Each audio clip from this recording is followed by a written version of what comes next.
Hello everyone, good day for all.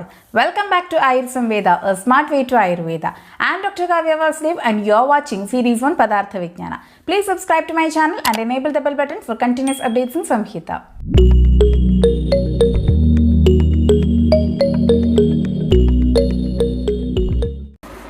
In the previous videos, we have covered the topics Adhyatmika Gunas, Sartha Gunas and Gurvadi Gunas. If you have not watched those videos, please click the I button to access it. Moving with the next topic, Paradi Guna. These Paradi Gunas are also called as Samanya Guna and these are being explained in Charaka Samhita. This whole concept of 10 Gunas which are termed as Paradi Guna is being explained in Charaka Samhita. But many of these Gunas we can see in different contexts in different other textbooks also. And these 10 Gunas which are being mentioned as Paradi Gunas in Charaka Samhita in view of for the successful management or for the treatment purpose. So the Paradi Gunas are Paraparatve yuktischa sankhya samyoga evacha vibhagascha pruthaktvamcha parimana madhapicha samskaro abhyasa ityede gunakneya paradayah Sityupaya Chigilsaya Lakshane Stan Prachakshmahe. So these Paradi Gunas are helping in for the proper management of the diseases. The Paradi Gunas are Para, Aparatva, Yukti, Sankhya, Samyoga, Vibhaga, Pruthaktva, Parimana, Samskara and Abhyasa. So moving with individual Gunas, first is Paratva and Aparatva. Paratvam Pradhanatvam, Aparatvam Apradhanatvam.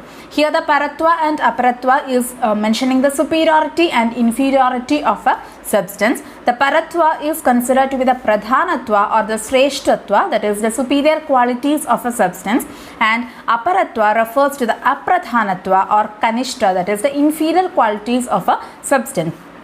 So based on the Paratva and Aparatva, we can identify which substance or which dravya is required in a particular condition. So it refers to the superior and inferior qualities of the substances. So from which we can identify or we can choose which is best option in that particular situation. So Deshakala Vayomana Paga Virya Rasadishu Paraparatve. So this Paraparatva we can see in all the conditions or in different areas we can apply this Paratva and Aparatva. So few examples of this Paratva and Aparatva has been mentioned in Charaka Samhita. For example, Desha. So Paratva in terms of Desha we can consider it as the Jangala Desha, whereas Anupadesha is considered to be the Aparatva, or Anupadesha is not good for all the conditions or for the management purposes also. Anupadesha is not considered to be good, and even Anupadesha, the people who are residing in Anupadesha are tend to be more of getting diseases, whereas if all the Jangala Mamsas or Jangala Desha drugs are being used for the management also. So in case of Desha, Jangala Desha is considered to be Para and Anupadesha is considered to be Apara. In terms of Kala, the Shita Kala or Visarga Kala is considered to be Para, whereas the Ushna Kala or Adana Kala is considered to be Apara. So in the Shita Kala or in the Visarga Kala, we know that the persons will be getting more and more of strength, Bala will be more, the Agni will be more, and they will be having more immune power or Vyadik Shamatva will be there. But in terms of Adana Kala, the person will be losing his strength, the Agni will be very weak, or he will be more prone to various types of diseases. So in terms of Kala, the Visarga Kala or Shita Kala is considered to be Para, as well as the Atana Kala or the Ushna Kala is considered to be Apara. And in terms of Vaya, the Yavana Avastha is considered to be Para, and Balya or Vritha Avastha is considered to be Apara. And in terms of Mana, the different types of Manas are being mentioned, that is the different measurements are being mentioned which are to be normal to be seen in a person. So if such types of Manas are being present in a person, that is considered to be Para, and if any deviations from that Mana is seen in a person, that can be considered as the Apara. Similarly, Paka, Virya, Rasa, etc., which is suitable for a person is considered to be the Para, and which is not suitable for a person is considered to be Apara.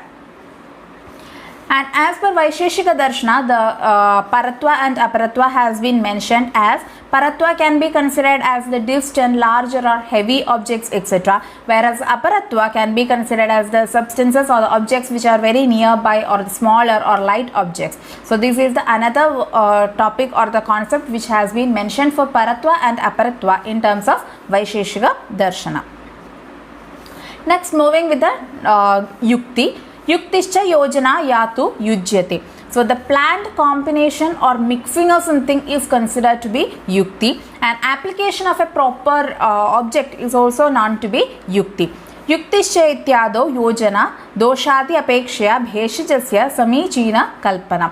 So whenever we are going for a management or whenever we are going for a treatment, we have to plan accordingly. We have to think of various factors which are coming into real frame. So the proper planning or combination of the medicine by considering the desha, dosha, kala, etc. is considered to be the yukti. So whenever we are trying to diagnose a particular condition, or whenever we are going to give a medicine, or whenever we are going for a particular management of the treatment, we have to consider so many factors which are affecting that particular condition. So it may be the desha the person is residing to, or it may be the dosha kala, or the kala which that particular person has got that particular disease, or the prakriti of the person, or the ahara viharas what the person is used to. Such all different factors which influence the disease condition has to be thought of, and based on that we have to plan the appropriate management. So yukti comes or yukti plays a major role in the management of a disease, and this yukti is being included under the paradi guna. या कल्पना यौगिकी भवति सा तु युक्तिरुच्यते, अयौगिकं तु कल्पना अपि सति युक्तिर्नोच्यते, पुत्रो अपि अपुत्रवत्.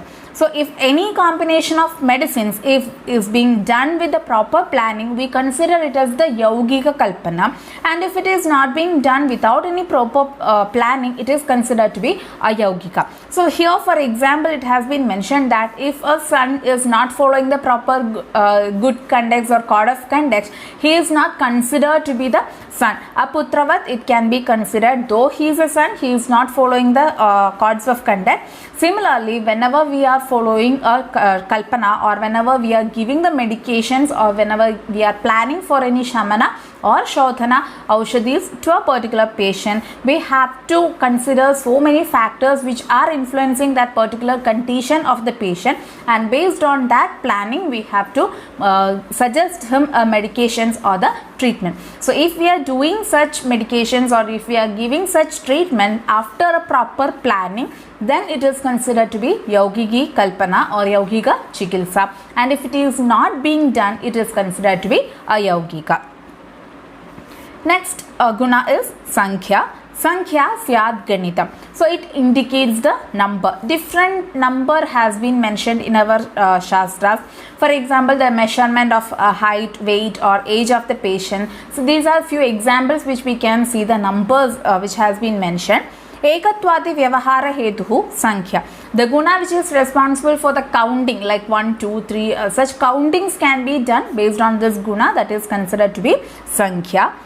And ganana vyavahare tu hetuhu sankhya abhidiyate.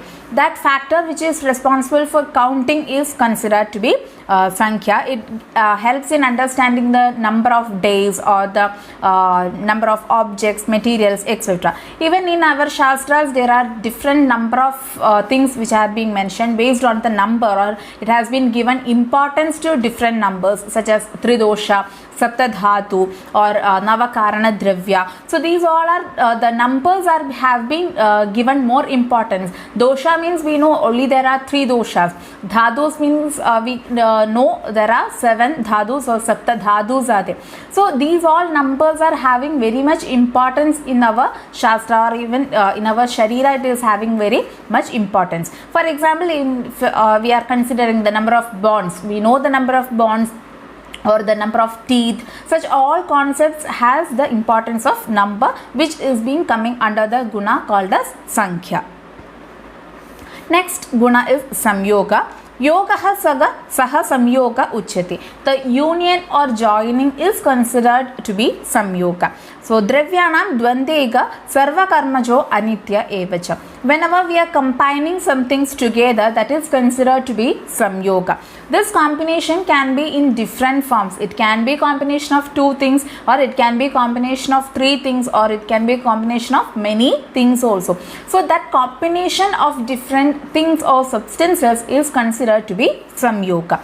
So the union may be a result of different dravyas, and this union or this samyoga is considered to be anitya. So whenever we are combining something, that combination is considered to be samyoga. So for that particular moment, it is considered to be samyoga, and it can be destroyed. So it is considered to be anitya. So it is of three types, that is eka karmaja, dvanda karmaja, and sarva karmaja. So eka karmaja samyoga is that one object will be moving towards something and it will be getting united together. That is, one substance will be stationary and the other substance will be moving, and this moving substance will be coming in contact with the stationary substance and it will be getting connected, or the samyoga happens. That is considered to be eka karmaja samyoga. So for example, the bird coming and sitting on a tree. So the tree is stationary, the bird is flying and coming from some other place, and it is getting connected with the tree, or it is having the samyoga. So that is for example for eka karmaja samyoga. Next is dvanda karmaja samyoga. Here both the substances will be moving together, or both the substances has movement, and then they will be combined together and samyoga is occurring. For example, the collision of bat and ball. So bat will also be moving and ball also moving. So both moving substances combine together and forms a samyoga, that is dvanda karmaja samyoga.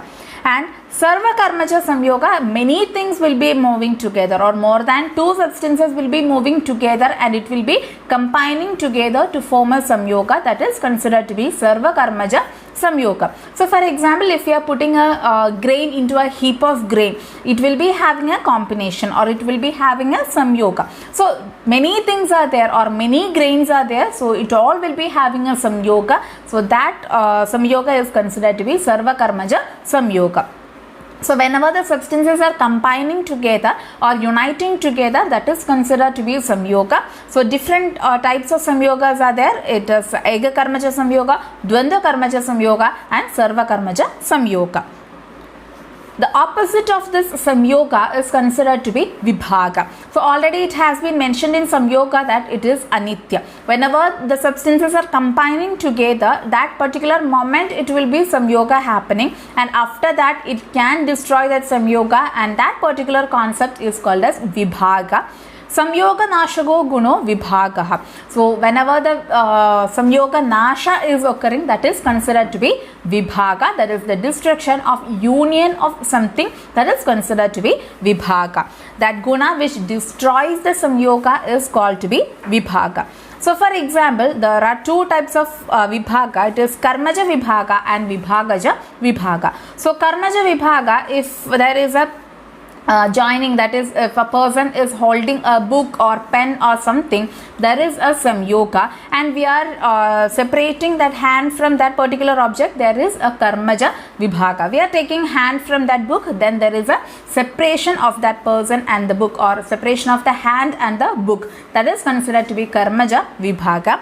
And vibhagaja is said to be the separation of body from that particular substance. Whenever we are holding something with our hands, the body itself is getting connected with that particular object. Whenever we are releasing our hands from that particular substance, then the body itself will be getting released from that object. So that connection is being lost, that is considered to be vibhagaja. So these are the two types of vibhaga, that is karmaja and vibhagaja. Vibhagastu vibhaktihi syad viyogo bhagashograha. So this vibhaga we can consider in three aspects or in three terms. That is, the separation of the substances can be seen in various forms, or three different forms we can consider. First is vibhakti, that is dividing the substance. So if you are taking something which is very long and we are dividing into different parts, or we are chopping it, or we are cutting it, that is considered to be vibhakti. Dividing it into different parts parts is considered to be vibhakti, and viyoga, the separation of a substance is considered to be viyoga. So two substances has been combined together and we are separating that, or we are moving apart those substances, we get the viyoga. And bhagashograha is taking one part from a group. So for in the samyoga we have told that we are putting a grain into a heap of grains, and if we are taking one grain from that part, we can consider it as the bhagashograha, or one part of something is being taken away from that, it is considered to be bhagashograha. So in these three terms also this vibhaga can occur, that is vibhakti, viyoga and bhagashograha. Next is prithakva. Prithakvam syad samyogo vailakshanyam anekata. So the differentiation or the distinguishing factor is considered to be the prithakva. That factor or the characteristic nature which helps in distinguishing one substance from another is called as prithakva.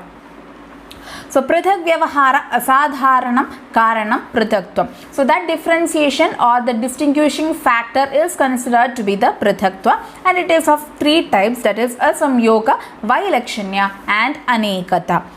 So asamyoga means there is no possibility of union of substances. So that factor which helps in differentiating something, that is considered to be asamyoga. That is, samyoga cannot happen because there are different factors, or there are different places, or which cannot be joined together because of different characteristic nature. Such possibility of samyoga is not possible. Such condition we consider as asamyoga. For example, the different places, two different places which is present in east and west, we cannot connect together, or there is no connection, that such the possibilities of union of substances are not there, that can be considered as asamyoga. Next is vailakshanya. Vailakshanya means the dissimilarity between two substances which helps in differentiating the two substances. For example, if we are taking two animals, the different features will be there. If we are taking cow and goat, there are different features which are helping us to differentiate from the cow and goat.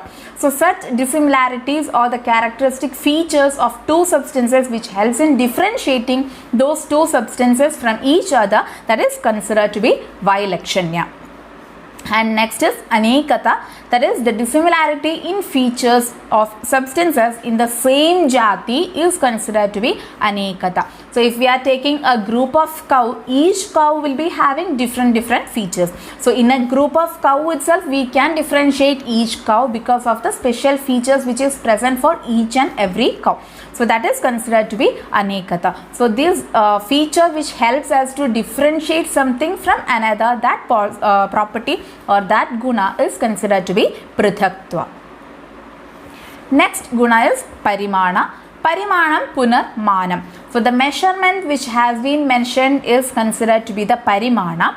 Mana vyavahara asadharana karanam parimanam tachadurvidham anudirgha mahat hrasvam cha. So mana vyavahara asadharana karana is considered to be parimana. That is the cause for all types of measurements is considered to be parimana. And there are different types which are mentioned, especially the four types of mana has been mentioned, such as anu, mahat, hrasva and dirgha. So these are the main four measurements which has been mentioned. And for example, in our Ayurveda Shastra, the different measurements of body has been mentioned, such as Ankuli Pramana, Anjali Pramana, etc. So these all comes under the concept of mana. And importance of this parimana is that in each and every concept we require this mana. If we have to consume the food, we need the ahara matra, or if we have to administer the medicines, we have to know about the aushadha matra. Aushadha matra depends on different factors, and especially based on the age we have to calculate the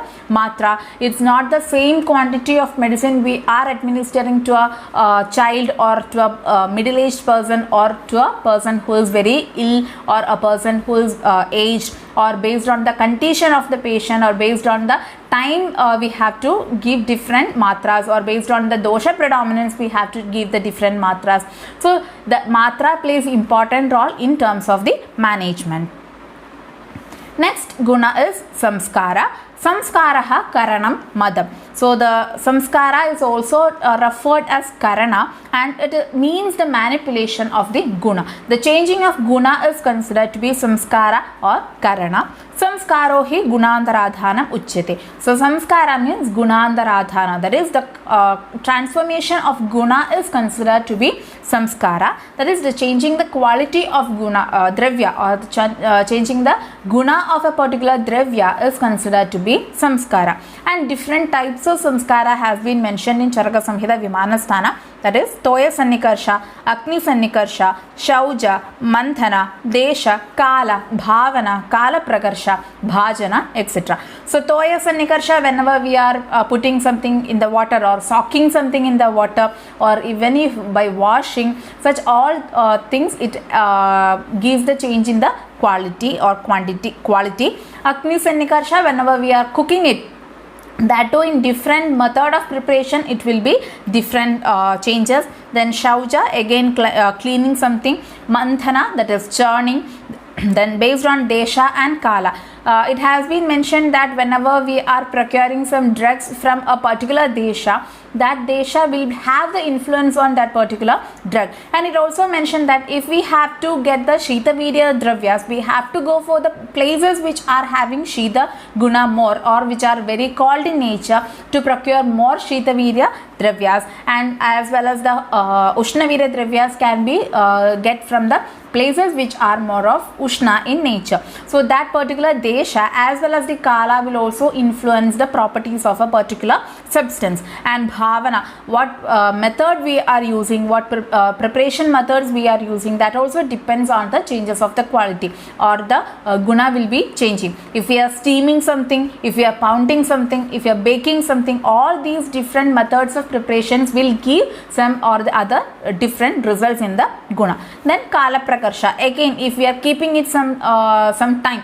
or if we are keeping it for a longer time, or if we have done some bhavana and we are keeping something, that all Kala will be having influence on the guna and bhajana, that is the vessel in which we are keeping some dravyas. So based on the bhajana, or based on the vessel in which we are keeping that, it also will be influencing the guna. So these are the different samskaras which are mentioned, by which we can change the guna of a particular dravya. Then it has already mentioned that samskara is also called as karana, and karanam punaha swabhavikanam dravyanam abhi samskaraha. So the changing of the swabhavika guna of a dravya is called to be karana or samskara. So the actual property of something is being changed to something else, that is considered to be karana or samskara. The process of changing the quality is considered to be samskara. सम्यक् प्रकारेण क्रियते इति संस्कारः. संस्कारः त्रिविधः: वेगो, भावना, स्थितिस्थापकश्च. So this is as per the Prashasthapada, that is सम्यक् प्रकारेण क्रियते इति संस्कारः. The doing or working something in the proper manner is considered to be samskara.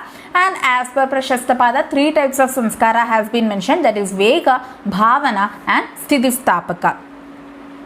Veka is the speed by which a dravya moves, or the dravya acts, that is considered to be Veka. Bhavana means that which remembers the Vishya which already have experienced, and Sthitistapaka means the elasticity which retains the original state of the substance. So these are the three types of samskara which are being mentioned by Prashasthapada.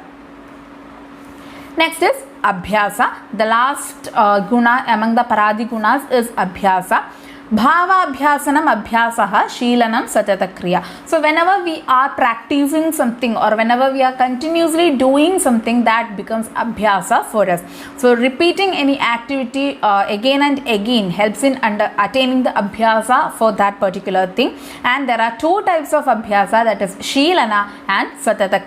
Sheelana means consumption of a substance continuously for long time. We get used to that particular substance, that is considered to be Shilana. The habituation is considered to be Shilana. We are continuously using, or daily basis we are using something, or then we get to habituated to that particular substance, that is considered to be Shilana. And Satata Kriya means repeatedly we are doing something, any actions or any activities we are indulging in regular basis, that is considered to be Satata Kriya. So these are the two types of Abhyasa, that is Shilana and Satata Kriya. So these are the 10 Paradi Gunas which helps us in the proper management, or helps in the planning of the proper management for a particular disease, or even for the proper management either in the Shamana Aushadhis, or even for management of the disease condition with the Shodhana Kriya. Thus we completed the topic Guna, and will be moving further with the concept of Karma in the upcoming videos. Please subscribe to my channel and follow the Instagram and Telegram accounts for more updates. Thank you. See you in the next video. Till then, bye.